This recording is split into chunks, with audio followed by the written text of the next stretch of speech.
Hello, welcome to Light from Above. My name is David Kenney. Glad you could watch the program today. Today we're doing interviews with candidates for graduation from the West Virginia School of Preaching. On this program, I'll be interviewing DJ Kessinger. DJ, thanks for being on the program with us today. Well, thank you for having me, David. Obviously Kessinger family is well known in the Ohio Valley. Your father I've known for a little while, and I don't know that I've met your grandfather or not. But why don't you tell them a little bit about your family and sort of the background of preaching that your family's enjoyed. Oh, sure. Well, both of my grandfathers and my father, they were all preachers. And I believe both of my grandfathers actually came out of denominationalism. And as far as my father goes, of course, he was raised in a Christian household. And so I was sort of given a whole lot of advantages in that sense. And I was always very grateful for that. Dad he's been preaching just about all my life.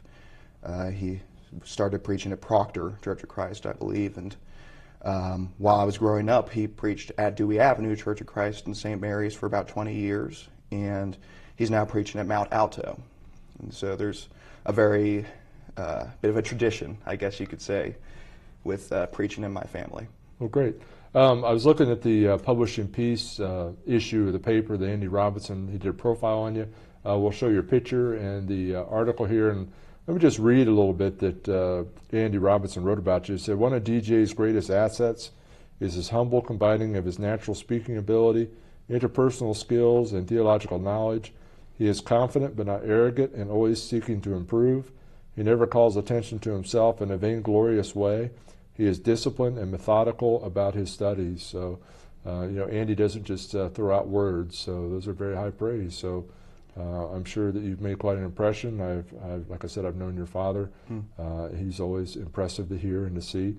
I know that your father, he does a lot of musical work, not just the singing kind, but also he plays instruments and things like that. Do you have any musical interest yourself? I do. I'm actually a musician as well. And I play the fiddle, mandolin, and guitar, and my main style is contest fiddling, and so that's, I've been to a few contests. I've never got first place in anything, but I've done all right for myself a few times. Well, so great. Yeah. When did you, being the son of a preacher, grandson of a preacher, when did you decide that you wanted to be a preacher? I think it's hard to nail down exactly when I decided I wanted to be a full-time preacher. There was a lot of indecisiveness, especially when I was a teenager. I was a younger teenager. I wanted to be a full-time musician, and that never really seemed to pan out just right. It's hard to make a living in bluegrass, as it turns out. I think it sort of went as a process. I at first wanted to be one of those guys who preaches maybe part-time for their local congregation, just every once in a while to fill in if the local preacher can't do it. I went from that to maybe going out to some congregations every once in a while who can't do that. And eventually I came to the conclusion, no, I think I ought to be a full-time preacher. And that was a slow process, but I was probably about 20 when I came to the conclusion I should probably be a full-time preacher. Well, knowing your background and your parents and grandparents and all that, you've obviously had a lot of biblical instruction over the years in your upbringing. But obviously, that kind of level of instruction probably is not the same kind of level of instruction you received at the school. Why don't you talk about that? Because some people think, it's just like going to Sunday morning Bible class. How hard can it be? Well, how hard can it be? It can be pretty hard. I don't want to exaggerate, and it's easy to exaggerate about it. But sometimes it can be very difficult. Everybody always talks about the bear of the School of Preaching, and that's the Greek class. And while it's definitely doable, you have to put the work into it, and it partially deserves its reputation because of that. It's very difficult. They're trying to, in essence, cram about 4 years of preaching instruction into 2 years. And so we're in class probably around twice as much as, say, a regular college student would be in class. You know, they might be in it 15 or 18 hours a week. Well, we're in it for 30 hours a week. And we start a lot earlier than they do, and we're not going to finish our studies up until June, whereas most college students are going to be finished around middle of May. It's very much all of the time. There's very little time for breaks. You sort of have to schedule when you're going to not be working. And I remember the first quarter, it was very different from, because I had attended some college beforehand. And I remember there was some moments when I was sort of thinking to myself, man, I'm procrastinating. I need to hurry up and get something done. And then I realized, oh wait, I'm working on something else. I need to do this. And so it can be a lot to handle. I think if you manage your time properly, it's never overly stressful necessarily, but it's a lot to handle. And you cover all the books of the Bible in this curriculum that you do at the school. Did any books of the Bible, we like them all, but were there any that really, you're like, I really enjoyed studying these books of the Bible, and I really look forward to preaching these books of the Bible? Which ones of those would be, and why? We actually only just now started studying this one, but it's sort of always been a bit of a favorite of mine, and that's the book of Proverbs. Part of the reason is because it is very intensely practical. You know, it doesn't really leave a lot of room for people to ponder it so much as just instant application. That's something I appreciate about it. Also, as somebody with ADD, the fact that it changes subjects on a dime so much, it is just it's refreshing to me. You know, it's something that easily keeps my attention. But beyond that, it is something that will be practical for someone who is studying. You know, if you only have 5 minutes to study the Bible for whatever reason, I would normally recommend studying Proverbs. You can apply something to your life right there, and you don't have a problem whatsoever. It's nice. What about, tell them about some of your instructors, which ones, I mean, obviously you don't want to leave anybody out, and I don't want to put you on the spot to name them all, but what are some of the instructors that you really appreciated and enjoyed and learned from, and about them? Well, my dad's one of the teachers, so I think I'm obligated to name him as one. And beyond that, there's been so many teachers who have been a very positive influence. That's something else that's been very different from a regular college experience. All of the teachers at the school are preachers, and they aren't really paid. They might get paid for their gas mileage or something like that, but they aren't doing it for the money. And so something that's guaranteed about every single one of those teachers is that they are really dedicated and concerned with you learning the material. That's something I kind of found different from, say, secular college, where a lot of the teachers, they don't really care whether you learn anything or not. That's something I can say for every single one of the teachers. And a lot of the standout teachers have been Jack Gilchrist, Peter Ray Cole, Charles Pugh, Terry Varner, and like you said, I can't really leave anybody out because they've all been so phenomenal. But those are some of the people who just sort of stand out in my mind. Anyway, I'm always interested in people that have music ability, probably because I don't think I have any. But I know I've interviewed Andy on the show and worked with Andy on some different projects, and I know that he's written hymns, he's composed, and things like that. Have you done any of that? I mean, what's your? I have. I've actually, with Andy's help, I've written 2 hymns, and both since I started school. One is titled "Land of Eternal Summer," and it's more or less a song about heaven, relief in once we pass away from this earth. And the other is called "Waters of Salvation." It's an invitation song talking about baptism. And Andy was very helpful with both of those. Of course, he doesn't think he did a whole lot of that, but Andy has a very different musical style than I do. I'm a contest fiddler. He's pretty much the exact opposite. He's very classically trained. I believe my kind of music is what people who play his kind of music refer to as that kind of music. and I have a sense of what the music should be. I kind of have a general idea. I can play it by ear. But as far as knowing the music theory in order to get all the parts together, I don't have a clue about that. And so he was very helpful with that. Now, do you lead singing? Yes, I do. And how's that different from preaching? In some ways, it's actually similar because I think sometimes we don't give our song leaders enough credit. In a way, even though it's usually prepared by somebody else, they are acting as teachers. You know, when we sing, we're supposed to teach one another with our songs, and so all the songs are going to teach something. And so a song leader is both teaching at one time and also trying to keep it, have musical sense at the same time. I don't want to make it seem like if there's a congregation which is having trouble with their singing, maybe not the best singing in the world, that's not still pleasing to God. But I do believe we ought to all strive to make ourselves the best singers we could be, the best song leaders we can be. And so song leaders have a heavy responsibility. They need to be trying to get everyone to be the best they can be. So like a preacher should be constantly improving in his sermon techniques, the song leader ought to be constantly improving in their song leading techniques.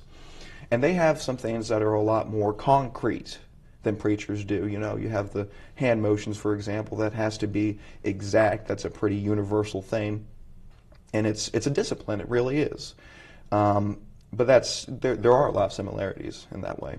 Well, great. Let me ask you this, church camp. Do you do any church camp work? And what are the kind of things about that made an impression on you growing up?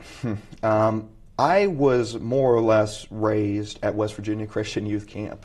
I do not remember a time where I wasn't taken to that camp. Of course, even when I was a baby, my parents both worked at that camp, and so they'd take me along, and they called me and a bunch of the other kids, they called us staff brats. And that's pretty much what I was. And once I got old enough to start going to junior week at camp, I was a camper there junior week, and then I moved on to intermediate week and senior week. Eventually, I started working for there, and I was initially working as a kitchen help for intermediate week, and I kind of went up from there, and I now teach an intermediate week, and I counsel at a few other weeks. Last summer, I believe I ended up working 5 weeks of camp total, and it's because I just love it so much. I think it's one of the best works the church has right now. I love working with the kids, and they all have a blast. All the staff has a blast. And it's just something that's been a part of my life pretty much forever, and it's been very defining for me. I told you I kind of started preaching a little bit when I was a younger teenager. Well, my very first sermon was a campfire sermon at camp when I was 16 years old. And so it's been very influential on me on that. Of course, it's merely speculation, but maybe I wouldn't be preaching right now if it weren't for that camp. It's been very helpful, and I think it's a great thing. I want to talk a little bit more about the camp experience, since you've had so much camp experience. Sometimes people outside the world, they would view going to church camp, and they would go, I don't want to hear that. But it's not. It's a lot of fun and excitement. Why don't you tell them some of the funny things? And you don't have to incriminate anybody with this. But why don't you tell them some of the funny things that happens at church camp? I think I can incriminate one person, and that is myself. It is a blast, and some of my favorite people who work at camp are the people who had to be dragged in kicking and screaming because they thought it was just going to be a boring experience, and by the end they don't want to leave. They're crying at campfire on the last night, that sort of thing.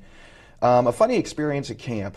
I remember a few years ago I was working as a counselor for the all-age week. They have a lot of different weeks, and this one's sort of all ages. And they had us, during our break, filling up water balloons. And one of the teachers there, Josh Ball, he had a class at a pavilion, and the way the camp is set up, it's basically just on a hill. And where I was filling up water balloons was here on the hill, and the pavilion where he was teaching was down just a little bit. And I was getting a little bored filling up the water balloons, so I figured since he's teaching the high schoolers over there, I'm just a little bit older than they are. I'll give them a quick break from class, make them laugh a little bit, and I'll just throw a water balloon on top of that pavilion. Well, I threw it, and I missed at the top of the pavilion. I ended up hitting a tree right before it, and it burst right there, and it went straight in to the pavilion in the middle of Bible class. And I just heard screaming, and I heard someone yell, "Who did that?" And that's the last thing I knew from it because I had already bolted up the hill. And it turns out that had actually landed on one of the students' Bibles right when he was getting ready to read, I assume, about the flood. They ended up having to put it in the refrigerator to save it. But there's a lot of fun that happens at camp. A lot of people have something that they love there. There's long sports periods, and there's a little bit of something for everybody. What do you say to encourage a young person that's never been to camp? Why would they want to come? I mean, what would the things that they'd be afraid of or concerned about or whatever? What would you say to them about church camp, and why would they want to attend such? You know, it really depends on what they're concerned about. If they're concerned about how exciting it would be, or if they're going to be bored all week, I can pretty much attest to the fact that it never really gets boring, except maybe when you're trying to go to sleep. It makes sense. If they're worried about making friends, I can tell you those kids are incredible. And they are very, very inclusive. They try to make sure that everybody's having a good time. They're very good about noticing if a kid is feeling left out, and they'll try to make him part of the group. And that's something I've seen over and over again. And it's wonderful. Great. Let me ask you some questions going back to preaching. What are some of the congregations you preached for as part of your training, and what did you learn from that? I've been a little bit of everywhere. A lot of the guys, what they'll do is they take a few commitments while they're there. So maybe every second Sunday they'll be at the same place. I never really did that with any congregation except the Pennsboro congregation because I'll be working with them once I graduate. But even then, I'm only there every month and a half. And so I don't have that many commitments. And what that's allowed me to do is I've gotten to really spread myself out. I've been, just yesterday, in fact, I was over at Ravenswood, West Virginia, which is very south of the school. I've been as far west as mid-Kentucky. I've been as far east as D.C. in Virginia. I've been all the way up north on Lake Erie, and I can't think of where the most southern point I've been, but I've been pretty south as well. And so I've gotten to see all sorts of different kinds of people, and I got to meet all sorts of things. I've gotten to see how different people do different things, and I think that's given me a good idea of what overall the church is like. And it's been very informative, I think. Now, what kind of congregations you preach for? You preach for large, small? What did you find interesting about preaching for a larger group versus a smaller group and that kind of dynamic? I've preached for everything from about 10 people to 300 right now. And it's, honestly to me, it's just about the same thing. There's no real difference in nerves from my experience from preaching to 10 people and preaching to 300 people. It's pretty much, the actual experience of preaching itself is pretty much the same wherever you go. It might be just because I'm doing most of the work on it.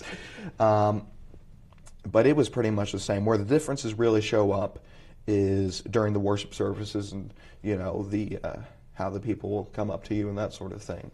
Of course, when you're preaching for a smaller group, that can get a lot more personal and you can really get to know them better, but it's also good to preach for a larger group. You get to reach more people like that. Great.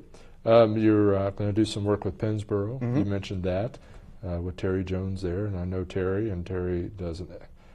If he doesn't do anything well, I don't know it. I mean, that guy is phenomenal. He's great. He's very dedicated. So you're really going to enjoy working with him. I'm sure you enjoy having him for class as well. I have. Everything he does so superbly, and really enjoy.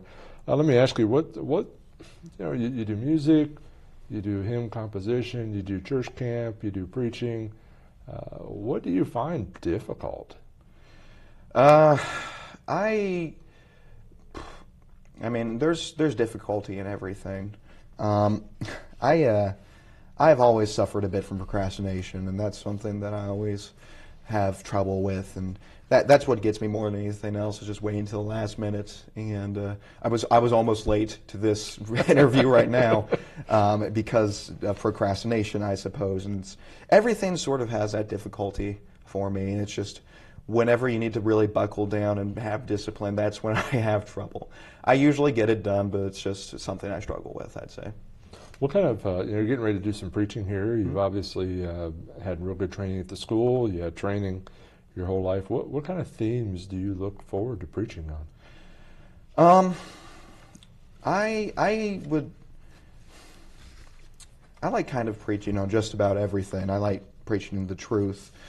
I tend to focus on more philosophical themes, I think. To me, it's very important that we preach not only what is, but why it is. I think a lot of members of the church know what it is. And when I'm edifying, I really try to emphasize not only what it is, but why whatever this is. And so the more philosophical themes, apologetics, ethics, that sort of thing, that's something I tend to gravitate to. But I also like taking something that we might be very familiar with and really breaking it down logically and speaking about that and making sure that people understand this is why we believe. Because I don't think it's enough to just know what is. You know, a lot of, the members of the denominations, they know what is. But most of them don't know why they believe it. If they knew why they believed that, they probably wouldn't believe it anymore. We are lovers of the truth. And if you love the truth and you know the truth, you ought to know why you know the truth. And that's really what I try to bring out in my preaching, is the why. Right. Let me ask, you personally have had a lot of exposure to the West Virginia School of Preaching. Mm-hmm. Through your family, through the location where you grew up and all that. You go to the school, I mean, you obviously know the facilities, you obviously know the congregation, you obviously know, you probably knew all the teachers before you got there, and all that. You have a great familiarity with all that. But was there anything that surprised you that you didn't anticipate about going to the school? I think I didn't fully anticipate how fun it was going to be. I don't mean to make it sound like it's a party 24/7, but I just honestly wasn't expecting to have a fantastic time. I thought it was going to be 2 years of just buckling down, pulling my hair out, and move on when I'm done with it. I had heard some funny stories from the school, and so I thought, okay, I'd get a laugh every once in a while. But I was not really expecting it to be such a good time. It has absolutely flown by. Now, like I said, it's difficult, and like I said, we have about 9 weeks left, and I'm ready to move on because of how difficult it's been. But it's always going to be a memory that I'm going to treasure. It's going to be among the best years of my life, I can already tell. So you have no regrets about going? Absolutely not, no. And you have no regret. You have no hesitations about recommending somebody else to go? Yeah, absolutely. Just anybody who is in the position. Now, there are some people I would say, look at other things. If someone's coming out of high school, for example, I would generally try to push them towards maybe one of the Christian colleges, Freed-Hardeman or Harding or something like that, because of the intensity of the school. It was originally built it's a preacher machine, basically, get people out as fast as possible. But for people who were in a position like me, who had kind of already been through college, had already had a secular job, and were really just ready to get out there as quickly as possible and start preaching, this is for you. If you have the work ethic for it and you have the dedication, this is for you. Great. DJ, it's been a pleasure having you on the show. Thanks for coming in, and great to be with you. Thank you. That's all the time we have from Light from Above. Thanks for watching our program. May the Lord bless you. Thanks for watching. Before we close our program today, we'd like to take a moment and review this roadmap to heaven with you, since the matter is so serious. There are many incorrect set of directions out there, and sadly, so many people are following them. For example, some people have been given wrong turns. They believe things such as faith only, works only, or grace only. Or some attempt to change the order of the turns, being baptized before they even believe. Some people fail to realize what point they are on the map. Don't even open their Bibles yet, and they think they're saved already. As a person travels in a car or takes a hike, it has to follow the proper directions, so we must follow the proper directions to heaven. Let's take a look at the directions on our roadmap to heaven here. You have to look at these passages in your Bible for yourself. We'll just list the steps, the turns on the way. First is to believe or to have faith. And then number 2, to repent, to turn away from sin. Number 3 is to confess that Jesus is the Son of God. Number 4 is immersion, or to be baptized, which is a burial in water to have your sins washed away. And then you're added to the church by the Lord, not by a group of people, or not by giving some kind of testimonial experience or things like that. And then once you're added, you need to serve and worship the Lord faithfully all the days of your life. And the key word's faithfully. You don't waver. And that's very important. We need to keep in mind, too, that in Noah's day there was a big flood, and only people in the ark were saved from the flood. The same is true today. There is no salvation outside the Lord's church. Where are you on the roadmap to heaven? Thanks for watching our program. Please let us know if we can assist you with further information for your journey. In this